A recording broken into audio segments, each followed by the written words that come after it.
In this video we are going to take a closer look at the May Deathwatch tournament results, focusing on how the Deathwatch is doing now that the Armor of Contempt is in full swing. The tournaments covered are the US Open Seattle W40K GT, Baltic Cup Kiel 8, Games of Westeros 11, the Birmingham Super-Major, as well as the Rocky Top Rumble 2022 40K Super-Major. Plenty of big tournaments right there. Over the course of the video, we will go through all the relevant results and lists in an attempt to find out whether the Deathwatch supplement still stands a chance against the newer and more powerful codex releases. For the final part, I will offer my personal conclusions and a quick wrap up.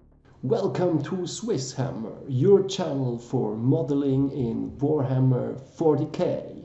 My name is Tammer, and I will be guiding you through this video.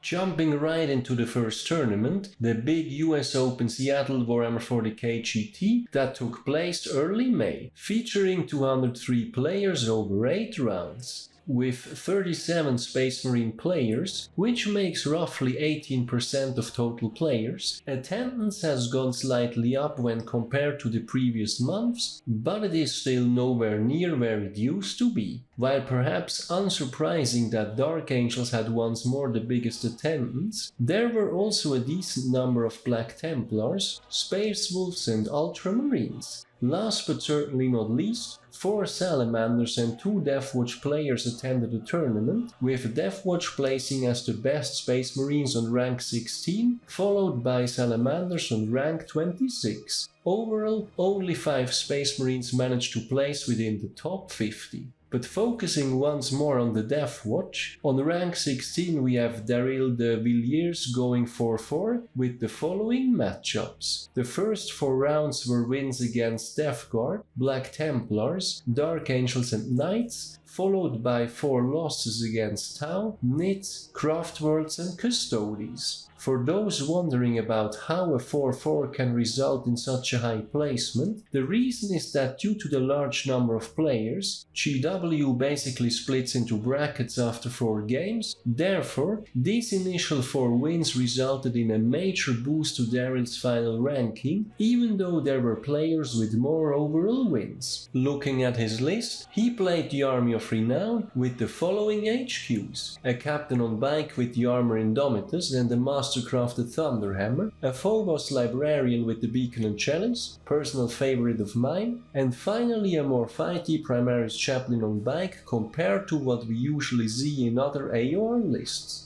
For troops, he went with 4 kill teams, 2 of which were Indomitors, 1 with the Eradicators and the other with the Flamestorm Aggressors, both making use of the Aquila specialism. He then has a Proteus kill team with a mix of Wets, Terminators with Chain Fists, a Black Shield and a bunch of Van Wets, making this one easy to combat squad. For the 4th kill team, he has a Spectres kill team with 5 Last Fossil Eliminators, always love to see those. To round the list up, he has a Chief Apothecary with Selfless Healer and the Chorus Black Star. Months ago, when the AOR started to show up at tournaments and the meta sort of shifted towards 5 kill teams, I said I am waiting for the day someone runs 4 kill teams with the Chorus Black Star. Looks like this day has finally come. Overall, the way he can get away with only 4 kill teams is that each of them is a suitable target for making use of combat squads. Of special note here is the Indomitor with the Eradicators, where I think it is sensible to do 3-2 and 2-3 splits with the heavy intercessors, which I think is also the way he usually plays them anyway.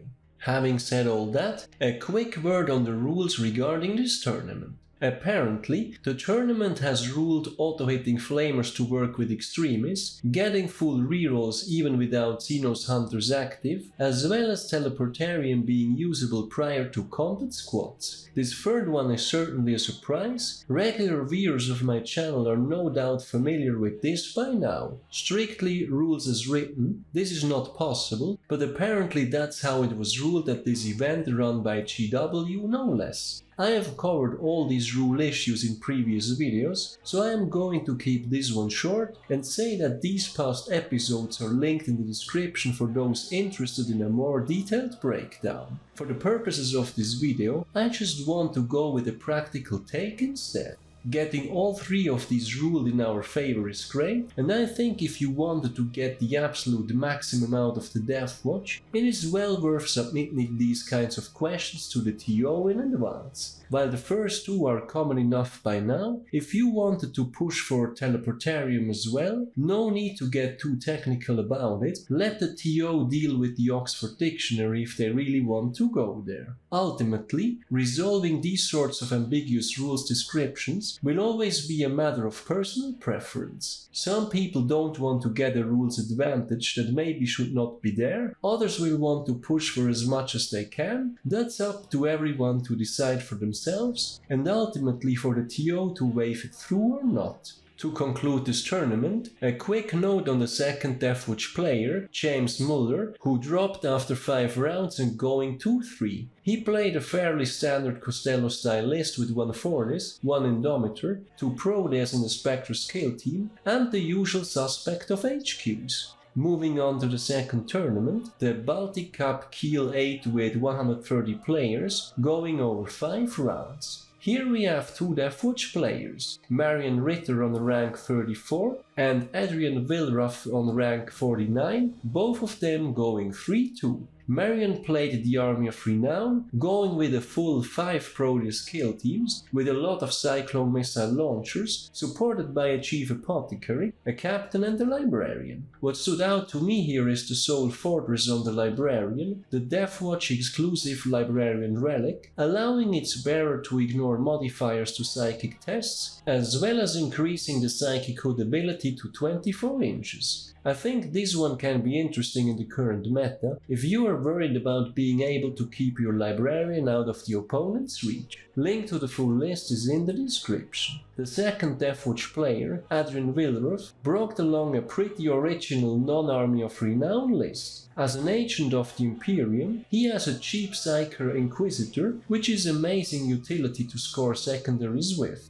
For HQs, he has a Biker Captain, a Phobos Librarian and the Champak Chaplain, with the latter being cheaper than the Primaris Biker Chaplain with similar utility, carrying the Beacon and Chalice. For troops, he has a Fortis kill team with Assault Hellblasters, 2 Costello-style Proteus kill teams, as well as double Spectrus kill teams, all with Bolt Snipers. To round the list up, he has then 3 more Eliminator squads, all with snipers, and the Instigator Bolt Carbine on the Sergeant, giving him a lot cheap Eliminators that are now a nightmare to get rid of while they benefit from cover. Certainly an interesting gimmick list, and refreshing to see a non-Army of Renown list doing well these days. Moving on to the third tournament, the Games of Westeros 11, an event featuring 85 players over 5 rounds. Here we have 2 Deathwatch players, with Mikhail Klangby on rank 4 going 4-1 certainly being the highlight. Congratulations on yet another great result. Mikhail did a full tournament coverage on his channel, Sectary Ristum, I most likely pronounced that completely wrong, where he goes through his list and all the matchups in great detail. I found it very educational and highly recommend checking it out yourself. If you are looking for a deep dive, the link is in the description. As per my usual format, I will quickly go through his matchups and list and point out what I consider the highlights. Round 1 was a win against Chaos Space Marines, Round 2 a win against Tau, Round 3 a loss against Nits, Round 4 a win against Nits, and Round 5 a win against Tau. Certainly no easy matchups there. For his list, the overall setup is still the same as he played at the Fantasia Fanatic back in April and pre-balanced status late, but nonetheless, he made some interesting changes since then. For HQs, his former biker captain with the Dominus Sieges now got replaced by a Xenophage/captain, no more need for that annual bubble. The other two remain the same, the Librarian and the Primaris Chaplain on bike, though Mikhail has mentioned that he might go for a Phobos Librarian, great pick there, as well as running the slightly cheaper Champak captain, as we have already seen earlier in another list. For troops, he still rocks the double Indomitor, one variant with Boltstorm Aggressors and Bolter Inceptors, the second with Flamestorm Aggressors and the single Bolter Inceptor. As Mikael already pointed out in my last tournament coverage video, he uses this second one with combat squads to play the mission and score secondaries. He then runs two of his own adaptations of the Costello-style Proteus Kill team. The changes he made there are basically moving the hammers to the Vanvets and a single Terminator that will soak the initial damage and eventually die, resulting in the kill team gaining an overall mobility boost, as well as the hammers actually making it to where they need to be. Mikael goes into this in greater detail in his tournament coverage, but I think we can call this the Clangby-style Proteus Kill team from now on. Sorry Michael Costello, but that's what you get for playing Nits. Tongue-in-cheek, of course. Then last but not least, we have a Spectre's kill team with mostly sniper eliminators and a cheapened cursor, making this list end up at exactly 2k points. I think there is little room to wiggle here with two Indomitors. Overall, great list and great results. As a side note, the second Deathwatch player was less fortunate, ending up on rank 70, going 1-1-3 with a fairly casual non-Army of Renown list, which I think at this point is just not enough to compete against the more recent powerful codex releases.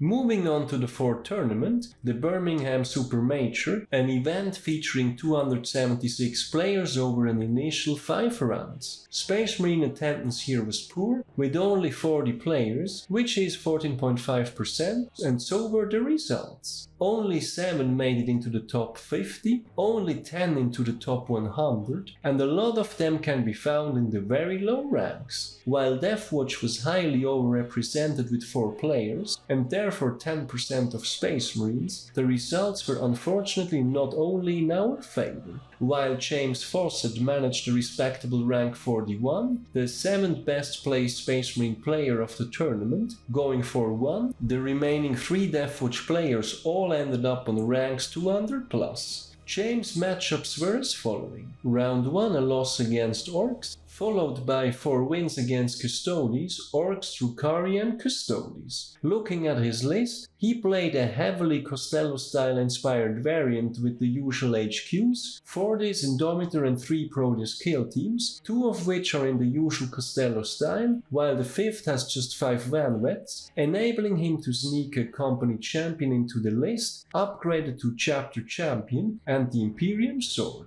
Link to the full list is in the description. Moving on to the 5th and final tournament, the Rocky Top Rumble 2022 40k Super-Major, an event featuring 111 players over 8 rounds. Here we have a single Deathwatch player on rank 27, going 5-3, making him the 5th best Space Marine player of the tournament, right behind 3 Dark Angels and 1 White Scars players. For his matchups, Mark Hurtle won round 1 against Thousand Suns, won round 2 against Space Wolves, lost round 3 against Nits, won round 4 against Tau, round 5 against Nits piloted by Jason Snigovsky, a former Deathwatch player by the way, then another win against Dark Angels round 6, followed by 2 losses against Nits and Custodes. He sure played a lot of bugs there. Looking at his list, he played the Army of Renown, with a Librarian in Phobos armor with the beacon, a Primaris Chaplain on bike with increased aura range, and the Watchmaster with the Paragon of their chapter Ultramarines Warlord trait, and Xenos Bane for HQs. For troops, he had 4 Proteus Kill teams, 1 loaded with Cyclone missile launchers and Infernus heavy bolters, 2 going Costello style, though 1 had some modifications like Chain Fists on the Terminators and Combi Flamers on the Wets, and the 4th using the old Infantry Bikes combo with 2 Vanvets. Last but not least, he had a cheap Spectre's kill team with 5 Reavers. All in all, another solid attempt at the Army of Renown and a decent result at an event that was completely dominated by Nits. All in all, I think it is fair to say that during May, there were little Deathwatch innovations past what we have already seen during the second half of April, basically when the Armor of Contempt rule allowed us to drop invul saves across the army, such as the Dominus Sieges, Thunderhammer Storm Shield Terminators or Storm Shields in general. Nonetheless, I think well worth paying attention to are the two double Indomitor lists by Daryl de Villiers and Mikkel Klangby, both of which take a very different approach to our Army of Renown. For those who were looking for a competitive alternative with 4 kill teams, and as a result less specialism tax to be paid, I think Daryl managed to come up with a very solid list that even includes our beloved Corvus Blackstone. On the other hand, I think Mikkel has figured out a very solid 5 kill team list that plays well into the current meta, and for those running one or several Costello-style Proteus kill teams, the previously mentioned adjustments, such as dropping the Terminator down to 1 as a disposable tank and moving the hammers over to the Velvets, has proven to work well for him in 2 tournaments, and this seems like a solid performance upgrade for anyone looking to get the most out of their Proteus kill teams. While the large majority of successful tournament lists feature the Army of Renown, also worth mentioning is the non-Army of Renown list by Adrian Wilroth, featuring a Psyker Inquisitor for secondaries, as well as a lot of cheap and durable eliminators. Overall, I think the big return of Space Marines to the big events has not yet happened, and it seems like the Armor of Contempt just isn't enough, but from a Deathwatch Army of Renown perspective, it is at least a small comfort to see that people are jumping onto Dark Angels, Space Wolves and Black Templars rather than Salamanders, which would be awful to play into with our mandatory specialisms.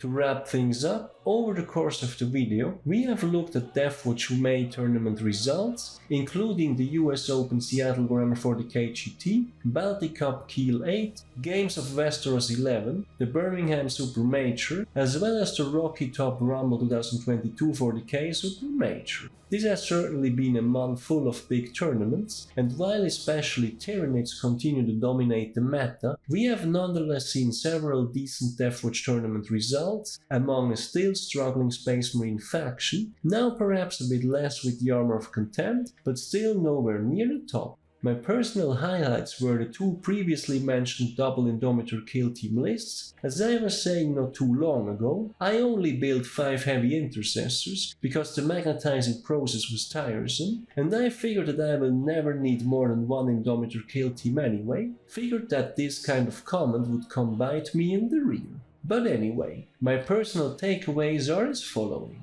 With the Armor of Contempt, the Dominus Sieges can be dropped, and the Watchmaster brought back in if points allow, though I would still keep some Storm Shields handy in the Proteus kill teams. What both double Indomitor lists greatly benefit from is the ability to combat squad. As such, I think this is something to keep in mind when building our kill teams. In Mikkel's list in particular, I like how he uses the Indomitor kill team with the Flamestorm Aggressors, mainly to play the mission and secondaries, rather than a big specialism extremist blob, and also Daryl runs one of his Indomitors with the Eradicators, with combat squads and the 2-3 and 3-2 split, which I think is very sensible and the best way to build around the whole Eradicators and heavy intercessors have to fire at the same target in order for the former to double shoot, but for those running a Costello-style Proteus kill team, I recommend looking at the latest Klangby-style iteration of that. For more information on that, I highly recommend checking out his tournament coverage video.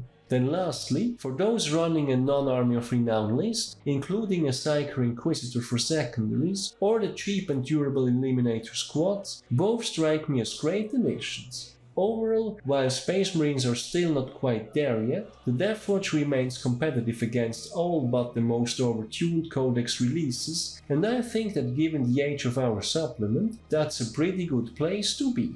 So that's it for the Deathwatch May tournament results and the continued appearances of our Army of Renown. What do you guys think about these particular lists? And do you think that the Kill Team Strike Force is close to making the big breakthrough and winning a tournament? How have you guys been doing against the most recent codex creep? Let me know in the comments. Finally, I would also like to mention that there is a SwissHammer Facebook page where I will be posting links to my videos as well as articles I find of interest. I do read a lot about the hobby, but not all of it will always end up as its own video. I look forward to seeing you there as well. I do also have a Patreon page. If you like my content, any additional support is greatly appreciated as it helps me invest into future videos. As always, thank you very much for watching, guys. Your continued support is greatly appreciated. I hope you have been enjoying this video. Give me a thumbs up if you did, and don't forget to subscribe if you haven't done so already. Thanks again and see you next time.